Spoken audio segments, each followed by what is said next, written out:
Hi, it's Steve. Today we'd like to show you how to change the crisper glass on your refrigerator. It's a really easy job. Let me show you how we do it. Now, to do this repair, all we need to do is open up the refrigerator, and then we're going to remove all of the items that are on this shelf and pull the two crispers out and set those aside.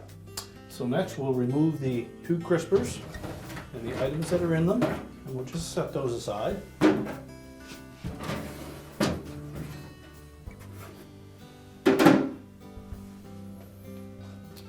So if the glass is still existing in your refrigerator, we'll need to remove the old one first.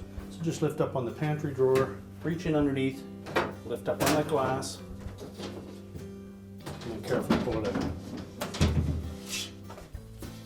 You would discard the old one, and carefully slide the new one into position, making sure that it lies flat in the recessed area all the way around the top of that pan. And you can also remove the little stickers that are attached to the surface and discard those.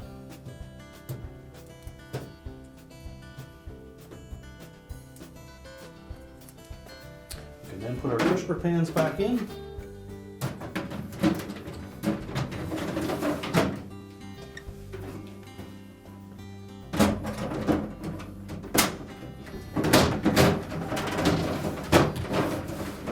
They're both on their tracks. And our repair is complete.